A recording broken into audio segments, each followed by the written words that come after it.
Broadcasting from Meredith Hall Studios, you're listening to Covering the Field Sports Show, featuring sports analysts Big Rich Martin, Rockin, Ronnie McKinnon, Gator Gates. And now here's your host, Joe the Answer Ellison. Welcome to the show, everyone. First up and covering the exciting end of the season in the National Hockey League is Gator Gates. How are you doing today? Oh, I'm very excited, Joe. The Avalanche won the Stanley Cup. Ecstatic. Yes, they certainly did. But when we left off last Wednesday, the Avalanche were leading the two-time defending Stanley Cup champion Tampa Bay Lightning 2-1 in the finals. What happened in Game 4 in Tampa? Okay, Joe. Well, to me, this was the pivotal game, because usually it's the fifth game, that is. But the Avalanche gave up the first goal to Lightning's Anthony Cirelli 36 seconds into the game. Now, that first period looked like a lot like Game 3 did, in the sense that Tampa Bay had an answer for Colorado's speed. Then, in the second period, Colorado came to life with Nathan McKinnon scored a power play goal at 5:17. Tampa Bay took the lead back 5 minutes later after Nathan's goal with Victor Hedman scored, and that made the score 2-1 going into the third. Now, 2:53 after the break, Andrew Cogliano scored, and that goal put us going into overtime with no more scoring in that period. Now, Nazem Kadri scored the overtime goal to send the series back to Denver. On that goal, Darcy Kepner, the goalie, received an assist. Now, also in that game, Joe, Mikko Rantanen and Kel McCarr both received their 20th playoff point for a franchise record, and that beat Peter Stastny's record of 19 back in 1985 with the Quebec Nordiques. But my takeaway from this, Joe, was Colorado wasn't very pretty. They were more gritty. Yeah, nice Quebec Nordique reference there. I love the old-time hockey. Kadri, that was his first game back from a broken thumb, so he was certainly needed. There was one controversy, though. Nathan McKinnon was still on the ice on making a change when Kadri scored that goal, which in a sense you would say that there were actually 7 players on the ice, and that should have been a too many men on the ice penalty. What were your thoughts on that? Well, on that particular one, I thought it was really a judgment call, and it is. I mean, when you're doing those on-the-fly things, and that's where Colorado has the advantage, because as we see, as soon as they jump on the ice, they got that puck all the way up to the second blue line. So, a judgment call. To me, it's a judgment call, Joe. The puck was literally in the back of the net, and McKinnon is still on the ice. So that's where the controversy came from. But you say judgment call. That's how fast the Avalanche are. Don't blink. Yes, and you say judgment call, but aren't all calls judgment calls? Well, that's isn't that what refereeing is about, making a judgment call? Well, they are, especially in hockey. It's like the English language. You have a little bit of rules, but all these exceptions. You got the same thing in hockey. It's offsides except, it's icing except, it's high sticking except. Yeah, okay. Well, we'll let that go, because there was even more controversy later on in the series. Exactly. So if you want to compare these controversies, I don't think that one was as bad as some of the other ones that happened in in the other games. I agree with that. We'll get to that. And yes, I'll totally agree with you. That was the pivotal goal of the series, because Colorado's up 3-1. And then you just know it's just a matter of time before the Avalanche win the cup. Right, exactly. That was very pivotal. The question seemed to be, how long it would take, because there's no way the Lightning were going to go in 3 games in a row and win the series at that point. Correct. Yes. So, Gator, in Game 5, Colorado was on home ice, 1 win away from celebrating in front of their home fans. What then transpired? Okay, well, Tampa Bay scored the first goal again with 4:37 left into the first period. Jan Ruta, he earned his first playoff goal. And in the second, Colorado tied the game when Valeri Nichushkin scored at 5:07 into the second. But that was very short-lived. 3 minutes later, Nikita Kucherov scored on a 3-on-4 man advantage. And at the start of the third, the score was 2-1 Tampa Bay. And it didn't take long for Kel McCarr to tie the game at 2 with 17:29 left in regulation. Now, after that goal, the Avalanche fans were waiting for the next goal so they can celebrate, explode. But the next goal came when Andre Palat scored with 6:22 left. And that ended up becoming the game winner and sending the crowd home wondering if they were going to see a Game 7 or not. Right. The Lightning, give them credit. They showed the heart of a champion. It would have been really easy. Just fold the tent, call it a season after Game 4. But they didn't. So no, I give them a lot of credit. Exactly. The heart of a champion. Yep. So it was back to Tampa Bay for Game 6. What occurred Sunday night? Okay. Well, for the third straight time in a row, the Lightning scored the first goal again, Joe. It was Steven Stamkos putting the puck past Dency Kepner, 3:48 after the start of the game. Now, that was all the scoring for Tampa Bay, but the Lightning were so resilient during the whole game, Joe, so I don't want to take anything away from them. The Avalanche earned 2 goals in the second. First was Nathan McKinnon at 11:54, and Arturi Laakkonen put the game winner away 34 seconds after that. But that gave Colorado their 3rd Stanley Cup and their 10th comeback from behind win in the playoffs. Now, Avalanche had been knocked out in the second round in the last 3 seasons, and in 2016-2017 season, they were the worst team in the league with a total of 48 points, Joe. Hard to believe. 48 points is nothing. But with a remarkable turnaround, I agree with that. But Cale Makar said before the season even started, Joe, with the Tampa Bay, or the series with Tampa Bay, that his teammates were trying to end a dynasty and become a legacy. Well, I do think they have an excellent start at that. Yeah, well, that's a start, winning 1 cup. And they're young, Joe. Yeah. So that Game 6, the pattern had been, I was kind of fairly sure that the Lightning were going to tie that game and probably send the game into overtime. Well, especially after Game 5, the way that went down, I thought the same thing. So, and Cale Makar, who you mentioned, he won the Conn Smythe Trophy, most valuable player in the playoffs. When the playoffs started, he was 22-1. Wow. Yeah, and when the finals started, he was like 8-5. So, yeah, he certainly had been playing terrific through the playoffs and probably deserved the and you don't see too many defensemen get that trophy too, so that's awesome as well. But I think Victor Hedman won it a couple of years ago. Yes. So Kemper, he was pretty much a question mark in goal after Game 3. A lot of people talking about pulling him and playing Francis. Do you give credit to him or his defense for the turnaround? Well, he had to make some great saves, Joe. I mean, he is a good goalie, I agree, but you stick him on another team. He came from Phoenix, and he was excellent at Phoenix. Phoenix ain't that great of a team. They're 250-1 to win the Stanley Cup this next year. So I'm not taking anything away from him. I'm just, the only disappointment I have with them is I think that we paid way too much for him, and our defense, dude, he got a shutout with 16 saves. Yeah. And then that's saying that he doesn't deserve that. I'm just saying, 16 saves, that's 1.5 goals that you should let up, and you didn't let in any. So I'm not saying he's not that good. He's a good goalie. I just credit the Avalanche keeping the puck away from him. Right. So you're giving a little more credit to the defense than Kemper himself. Correct. Yes. Well, besides that, too many men on the game-winning goal in Game 4. There was a missed hooking penalty, a missed offside, a questionable delayed penalty, but as Can't you say, call home ice advantage on that one, Joe. no.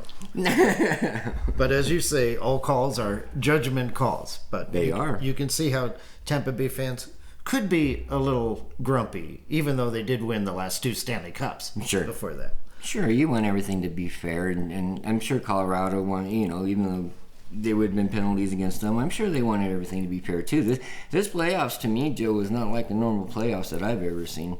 Ever since COVID and we started getting in the bubble, it seems like a friendlier playoffs than it ever has been. Right. I would say it wasn't very nasty at all, was it? No, it was. No. It was kind of like the Chicago Cubs and the St. Louis Cardinals rivalry, where let's have a beer, go watch the game. Yep. Mm-hmm. Yeah. Well, I will say it was a great series. 4 games were decided by only 1 goal, so it was very competitive. And the last 3 games went under as well, Joe. Right, that's true. And the Avalanche in 6 games was as high as 4-1, if you caught that, which a number of people did predict Avalanche in 6. That was a decent price. So finally, Gator, the NHL's next Hall of Fame class was just announced. Who are the notable names? Well, it was Vancouver's Hall of Fame class this year. Both brothers, Daniel and Hendrik Sedin, very worthy, went. Roberto Luongo, he was with Vancouver, but then he played in the Stanley Cup with Florida. That's a very awesome choice too. And Daniel Alfredsson, which I totally forgot all about him until his name was brought up. He's from Ottawa, played for Ottawa. Very well deserved as well. Great player. Didn't play on any really great teams though. That's why I forgot all about him until I see his name. I go, oh my God, he's way deserving to go in. So yeah, great numbers. Yeah. Well, Gator, excellent segment. Thank you so much, Joe. Moving on now to football, we have our expert, Big Richard Martin. How's it going today, Big Rich? Doing great. I'm out here in Colorado, enjoying the Stanley Cup victory parties that we're having out here with the Colorado Avalanche. Just great time being out here. Well, first we're going to talk about the United States Football League Championship game, which is set for Sunday between the Philadelphia Stars and Birmingham Stallions in Canton, Ohio, the home of the Pro Football Hall of Fame. Big Rich, what did Philadelphia do last week to earn their way into the title game? Well, Captain Case Cookus was awesome, shooting his Philadelphia Stars into the first USFL champions, becoming the champions of the North Division. Great job by Case Cookus. There was a lot of great plays in that game, including 2 punt returns in the fourth quarter. Amazing. Devontae Turbin, the MVP of the league for the New Jersey Generals, returns the 78-yarder, giving the New Jersey Generals a chance to go to the championship. But no, not so fast, Joe. Reese Alexander, the special teams punt returner of the year, 86-yard punt return for a touchdown, punching their ticket into the finals.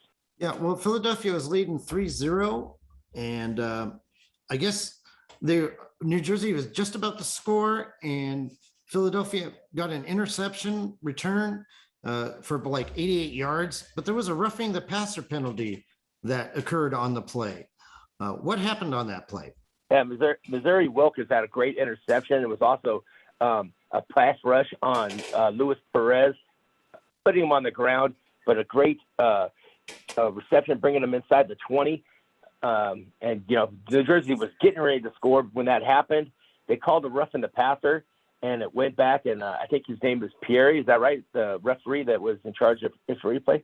Oh, Pereira. Yeah. Yeah, Pereira. The old and NFL guy. As he watched the play, I think that's a great thing. I think it's going to actually go into the NFL.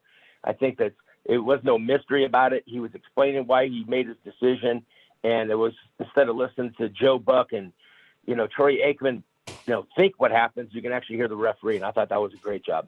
I was interesting to see roughing the passer is reviewable in the USFL, not reviewable in the NFL. So that's going to be an issue. Every so detrimental to the game, I think it should be reviewable. So I'm definitely in favor of it, and I thought it was great. That led to a score, made it 10-0.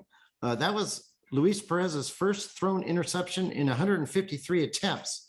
So that was a pretty monumental play for that game. He couldn't follow through, Joe, and it wasn't really his fault. He got hit as he threw the ball, and the linebacker had made a great interception and, brought it back inside the 20. We just got to put a shout out to Mike Bell, who played defensive safety. I think we'll be seeing him in the NFL for sure. He had an interception on Case Cookus, would put him in the injury tent.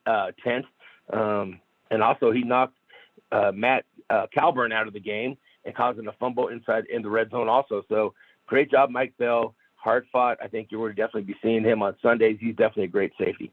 Yeah, a lot of credit to Philadelphia. New Jersey had committed only 8 turnovers in the 10 games during the regular season, but they had 3 alone in last Saturday's game. So that was definitely the difference. The 4 total turnovers in the red zone, 3 in the first half, definitely made a big difference. We, me and you both had the over on that game, and definitely caused us not to hit our parlay, as we both picked Philadelphia. And, you got to take advantage when you're in the red zone and punch it in.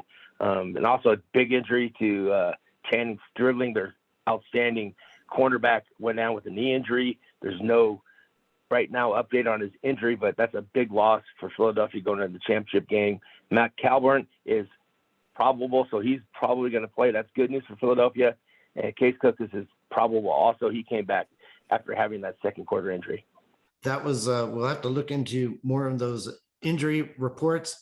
That was Philly's first win against a team that finished 500 or better for the entire season. So the were usually beating up on the bad teams, not the good teams. So credit to them. Yeah, well, Generals had a 9-game winning streak. They were playing like better than probably anybody in the USFL at the point. But the turnover is what gets you, and Philadelphia does lead the league in plus minus on turnovers, and it turned out to be the deciding factor in the game. Great stat. So, Big Rich, what happened in the Birmingham, New Orleans Breakers game? Well, Birmingham, Alabama, home team goes up to Canton, Ohio, and played just like they were in Alabama. They beat the Breakers for the third straight time. It was a great job by Birmingham. They seemed to have control of it. But the game, we thought it was going to be under game, both of us. We both picked I picked Birmingham and the under. And what happens in the second quarter? I mean, it was 14-7, looked like it was going to go down under. And what do? They throw a pick six. Ellis takes a 38-yard 4th and 4 from the 38-yard line, punches it in, gives the Breakers a touchdown. And what do? They kick it off to their big star punt returner, Victor Bolden, and he returns it back for a touchdown. So 14 points within 1 minute is not going to get you an over. Also, like I told you, Cal Stollard threw a pick six, so that did not help the under at all. And congratulations to Birmingham, Alabama, Birmingham. Bo Scarborough played great at running back as long as C.J. Marble from Coastal Carolina. They were solid. They were averaging 4 yards a carry. But let's think about Javar Smith, who should be the MVP of the league. He had 48 yards in rushing. He also had 190 yards in passing with a rushing touchdown. He played just as good as Casey Cookis, and I think that's exactly what we're going to see. The turnover matters is what's going to main in the Super Bowl, this USFL championship, and I think that it's going to come down to the turnover battle and healthy players for Philadelphia. Yeah, we did have the under on that game. Certainly the interception return, the kickoff return. It's 21-14 at halftime. It looks like there's no chance we're going to get it. But then we're still alive. About 45 seconds left. They run the ball into the end zone to make it 31-17. Yeah, that was like an 80-yard drive, 78-yard drive. It just both Scarborough took them on, the former Alabama Crimson Tide running back, put them on their back, and they just carried them right down the field. And it looked like it was just too much for the Tampa Bay Breakers. They just couldn't keep up with them, or the New Orleans Breakers. It was just hard. They were running the T formation out there. They were just going to run it down their throat no matter what. It's kind of interesting to see the old T. And like you said, great quarterback play by Javar Smith. He played awesome, and I expect him to play awesome in the USFL championship. Well, getting to the championship, Rich, your picks were okay last week, but now it's time to predict the big game. What is your prediction for the USFL championship game? Birmingham is favored by 4.5. The total is 44.5 against Philly.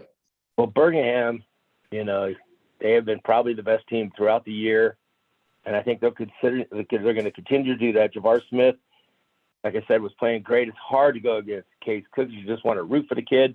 He wasn't even on the team. He was drafted in the very, very end. He wasn't even their number one quarterback at the beginning of the year.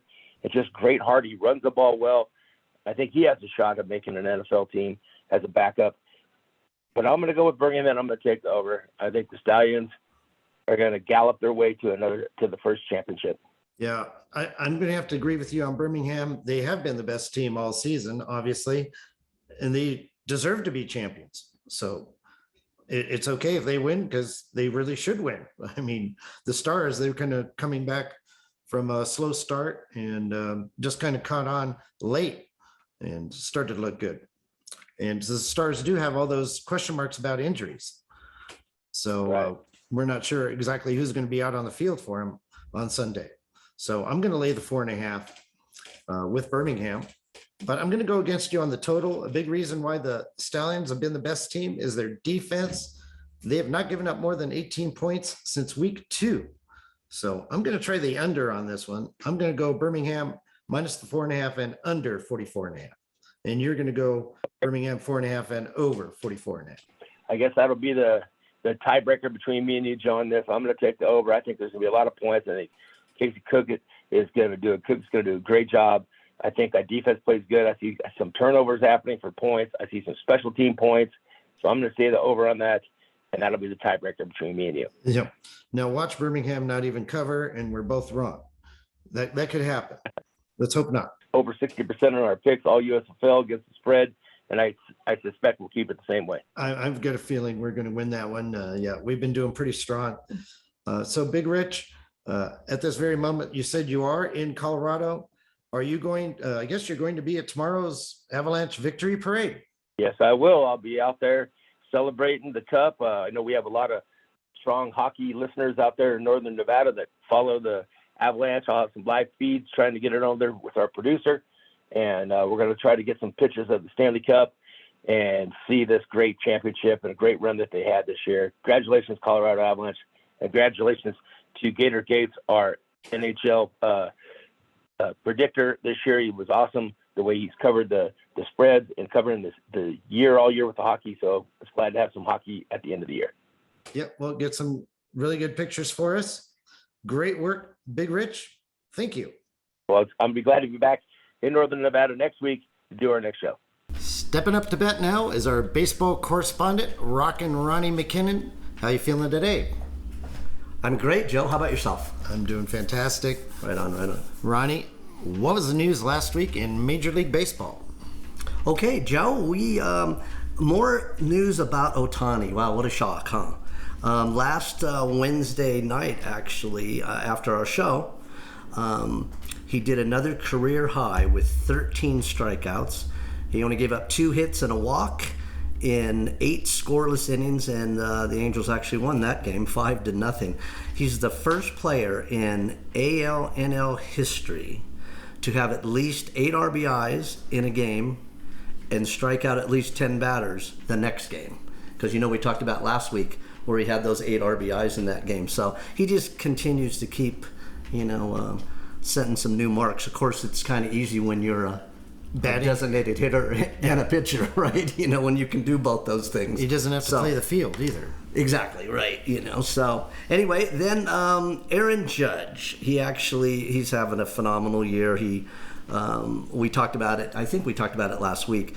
They hadn't decided what they were going to pay him yet until just recently, and they're paying him $19 million just for this year. So is he going to stay with the Yankees next year? Who knows, right?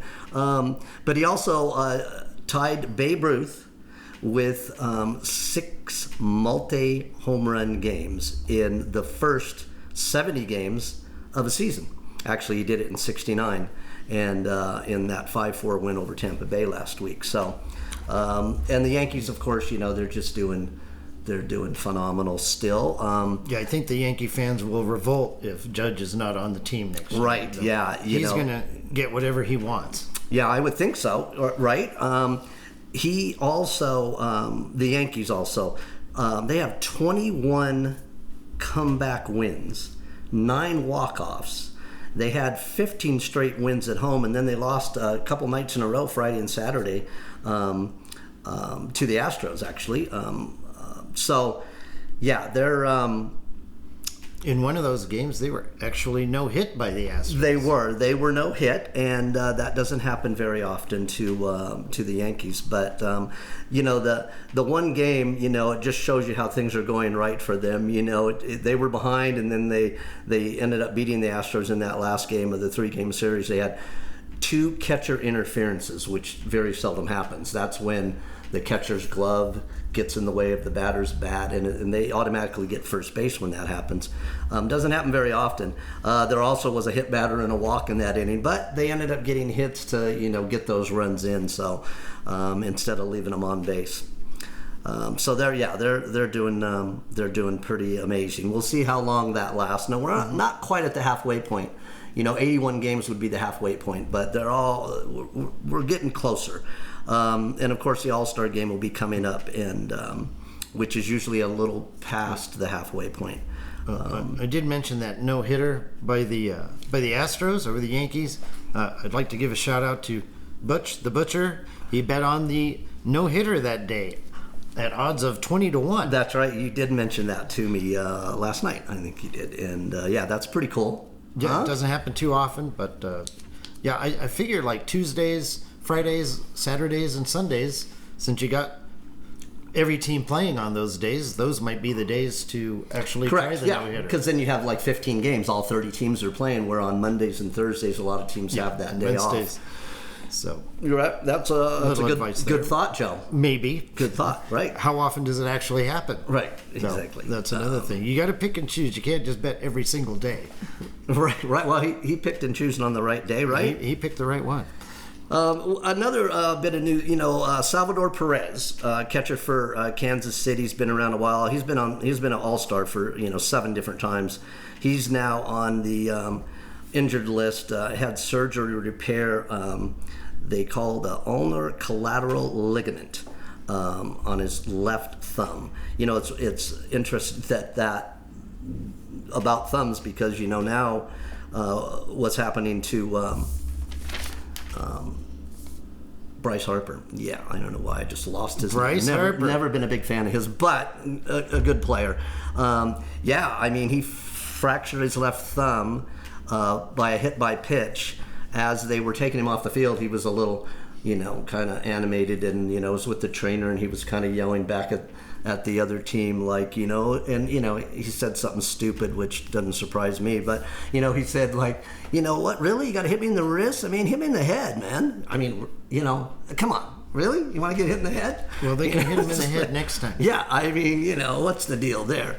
Anyway, he's going to be out for at least 6 weeks. So in Philadelphia, trying to stay with Atlanta, and they're both trying to catch the Mets. So that's a pretty big deal. Well, did Harper getting hit, did that lead to that little brawl we saw the other day between the Angels and... No. That was Angels Seattle. Ah, yes. Harper is on the Philadelphia now. Right. Yes. Yeah, but I'm surprised that didn't lead to a brawl right there. Bryce Harper getting right. Well, he was down at the plate, and then the trainer came out and he was checking him out, and then they walked him off the field, and he was like looking back at the the pitcher and the other team, kind of mouthing off about hitting him, and then he realized, I mean, it wasn't done on purpose. You could just some of those you can really tell when you watch it and you see the replays and you see what's going on and how the game is going at the time. That was not on purpose. So okay. Other news on the injury front? Yeah, we have some other news on the injury front. Unfortunately, for Dodger fans, Daniel Hudson, who has been doing just a phenomenal job relief pitching for them. He's a right-handed relief pitcher, and he tore left ACL and actually probably will miss the rest of the season. And I think that's official. Yes, he was a big guy for us setting up, for the closer, and could be a closer himself. So, that's going to hurt them a little bit. Then we had Saturday. That's what we were. You mentioned earlier that the Astros no-hit the Yankees. There was actually 3. That was 3-0. There was actually 3 different pitchers, that did that. And the Yankees, who are just on fire, actually, and of course Houston's a good team, and Houston shut them out. I think we have. What do we have? Yeah. Well, let's. We'll talk a little about. Well, Jack Flaherty. He's a starting pitcher for the Cardinals. Right-handed starting pitcher. Really, that they're counting on him a lot. Actually, now he was out for 2.5 months, and it's really interesting because there was a lot going on between the manager and the general manager about don't come back yet. Let's wait. And he was like, no, I'm ready. And he came back and got taken out early, and then the other day got taken out, and now he's back on the injured list. So there's a lot going on there where they let him decide, and So that being and of course they're trying to stay in that division and keep up there with Milwaukee, and they have a good chance of winning that division. So that could hurt them a little bit when you let the player make the decision. Really, that's right. That shouldn't happen. Then he's not like a superstar either. So he's a young pitcher that has done well, a lot of promise, could be around for a long time. He's got a lot of skill, no doubt. But if it's a veteran and you can let them decide themselves. Maybe sometimes they've been around a while, they've earned that. He hasn't, even though he's been a good pitcher for them. That's on the manager and the GM. They need to make that decision. You don't right. let him make the decision and then whine about it afterwards. Yep. So. And let's talk a little bit about that big brawl where actually they were actually throwing punches, and that was the Angels in Seattle. That was Sunday. 12 players were suspended in this bench clearing brawl. 3 for Seattle. 9 for the Angels. Actually, 3 of them were coaches. And they all got different amounts of time. Actually, the manager, Phil Nevin, who took over the Angels when they got rid of Joe Madden, he was suspended for 10 games. Jesse Winker for Seattle was for 7 games, and then the rest of all the players were 5, 3, and 2, and 1, respectively, as we go down the list of. So that was, and that started with Winker getting hit by a pitch, and. I think an interpreter also got suspended for a couple of games too. I think they had to be Ohtani's interpreter. Right. Who else could it be? Right. Yeah. What's he doing out there throwing punches? Right. Exactly. Right. Everybody. Maybe he knew a little karate or something. Right. People, they were all getting involved in stuff. So it's like. So again, everybody had fun in that one. Right. That was a big one. That was a good one. That's a big one. There was punches thrown, and that was 12, guys got, people are, not all players, but got suspended. And, those things happen in baseball. Yeah, and, they keep letting them happen. There's no real suspension for leaving the bench area or the... well, they do something. if you just go out there and just stand around, you're not going to get suspended. Right. You actually have to throw a punch. They do that right away, but then, of course, they look at the film. MLB will look at the film. They'll see, what's happening, who actually was really involved. Some of those things could change, some of those suspensions, but, just because, they'll have to take another look at it. So we'll see. Well, let's take a look at which teams are hot right now and cold, and who's doing well. Well, the Yankees, of course, 55-20.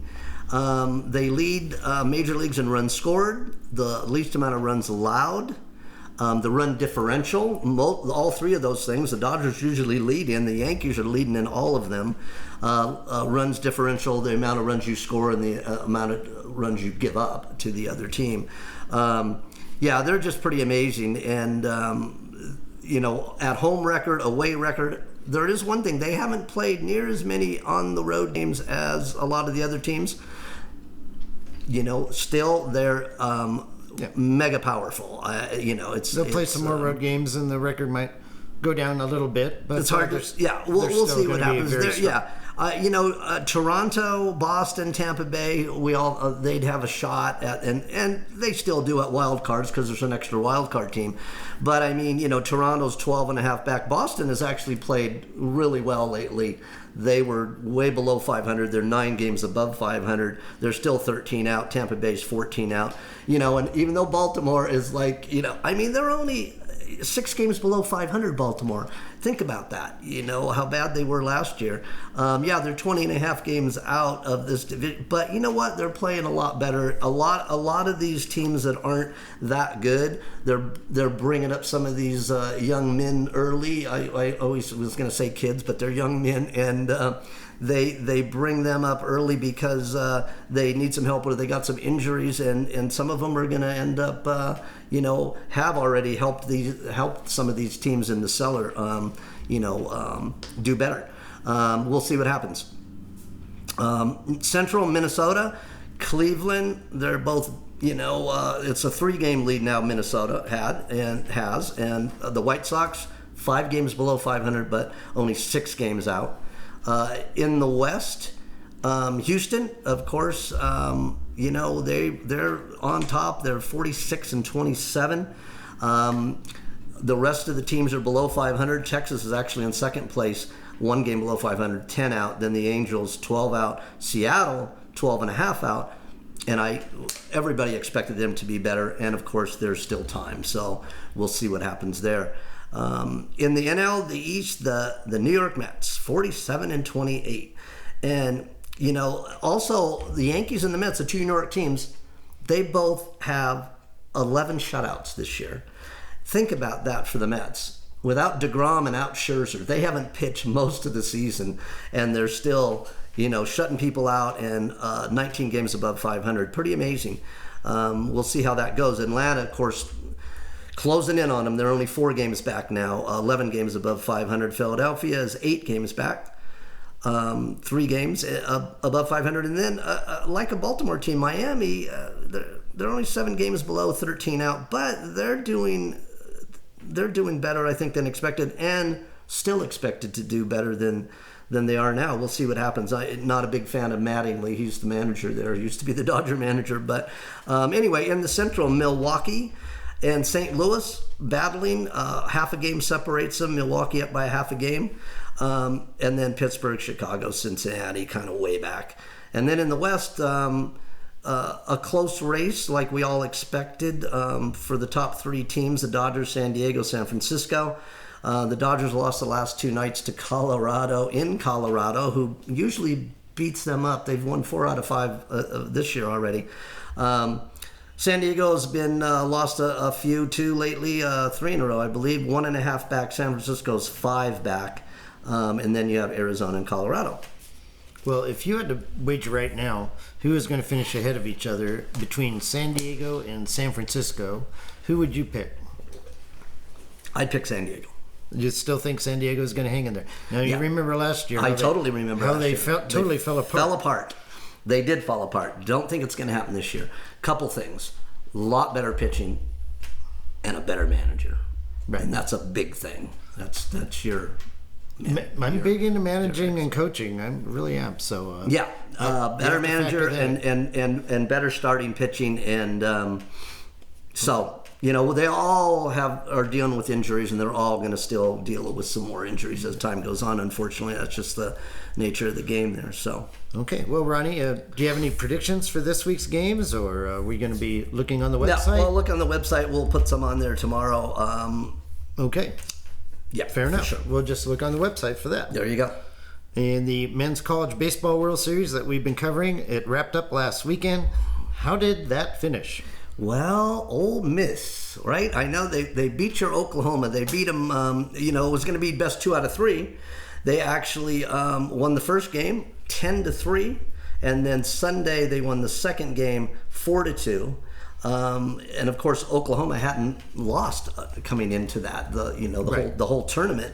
And actually, Mississippi had. They had lost the one game to Arkansas. When you get to the finals, you throw everything out. It's just a 2 out of 3. Exactly, season. And 2 out of 3. And so Ole Miss is the 2022 Men's College World Series champions. Yep. First time in their history, the Ole Miss Rebels are the world champs in college. I'm not sure exactly what happened. It was 2-1 in the 8th inning. Oklahoma was winning that second game. I went to the bathroom. I come back, and they're losing 4-2, just like that. Yeah. I didn't see what happened. I don't want to know what happened. I don't want to see it. Yeah. But, well, I know things can change that quick. Ole Miss. So, man, they can put it together. They had some really good pitching too, and they had the best pitching, and they could hit, and for sure. So it was, and 2 unranked teams, all the way to the finals. Well, that's the unpredictability of the College World Series. That's right. And Ole Miss, they were as high as 60-1 at one time during the season. They started 7-14 in the Southeastern Conference. They finished 14-16, and then they lost in their conference tournament opener, and that was it for them. The last last at-large team to actually make it into the tournament. They had 23 losses during the regular season, so they could have very easily been not even invited.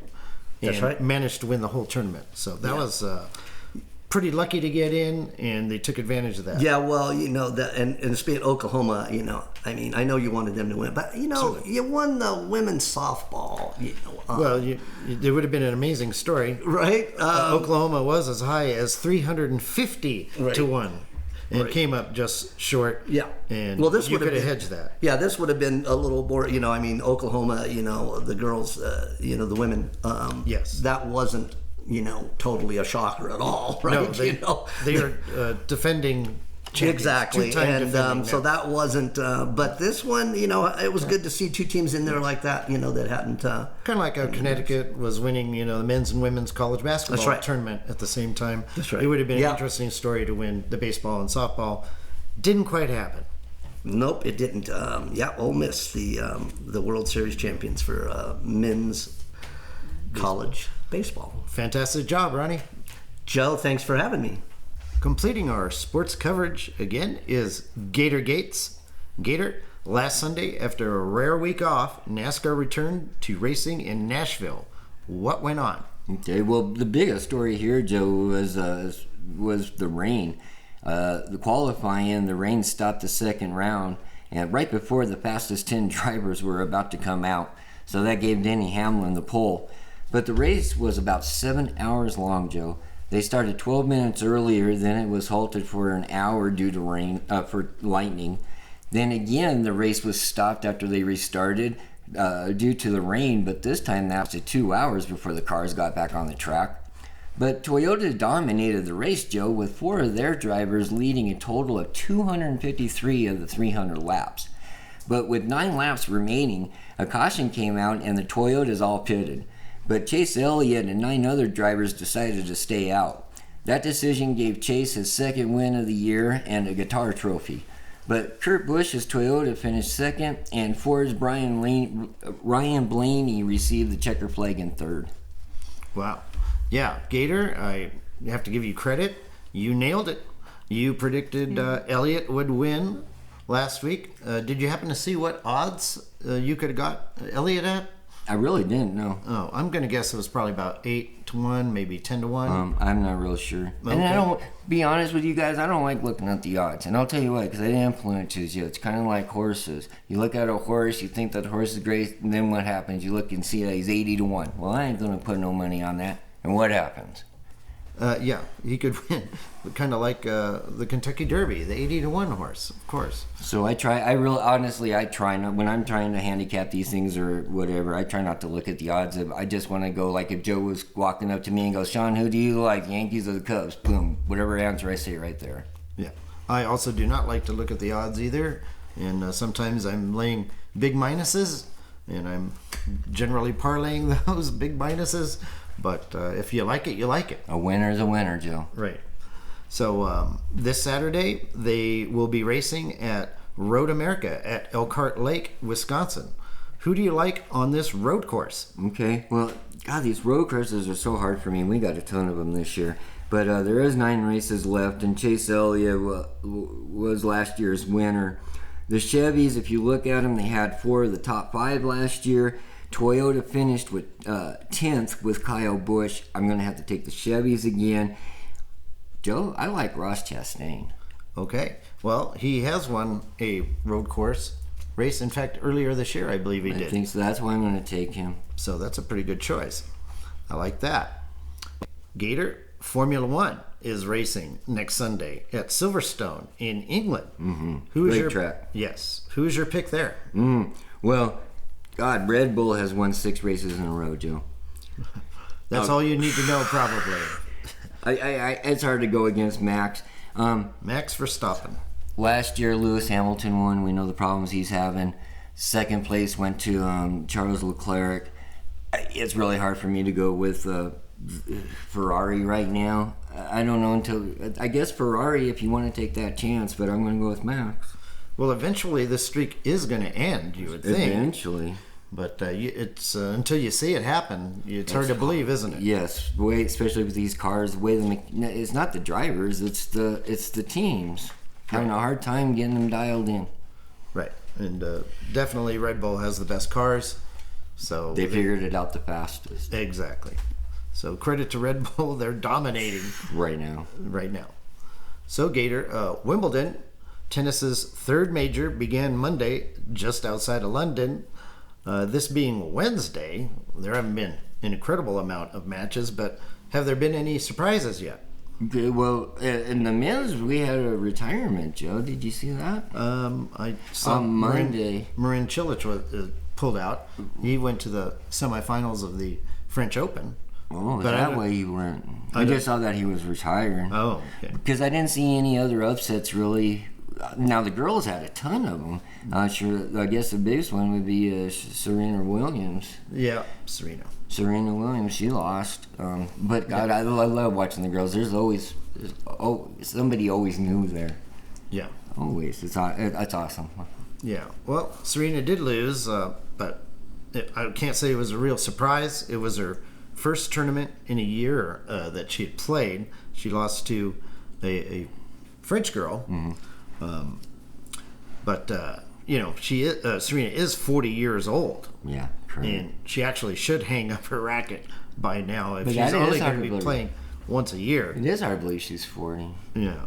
But she is chasing Margaret Court's record of 24 major titles. Oh. Serena has 23, so that's her motivation to keep going.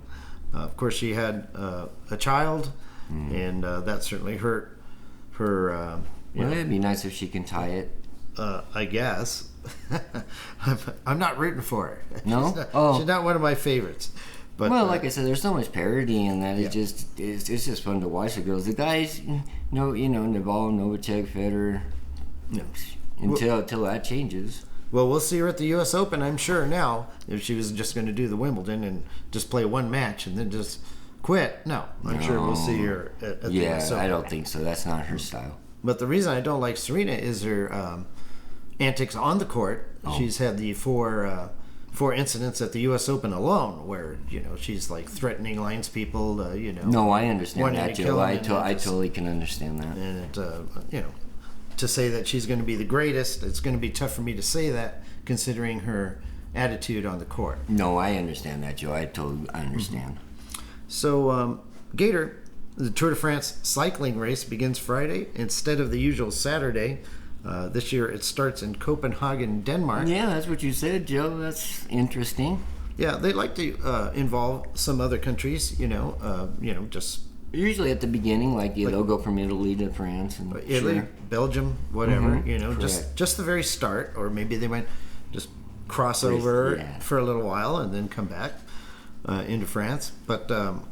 I guess after the third stage, they're going to travel to France in some place. Well, that's really neat. I love watching it. I love the scenery, Joe. I hate to say I'm not watching the bike races. I'm watching all the scenery and how beautiful it is, to be honest.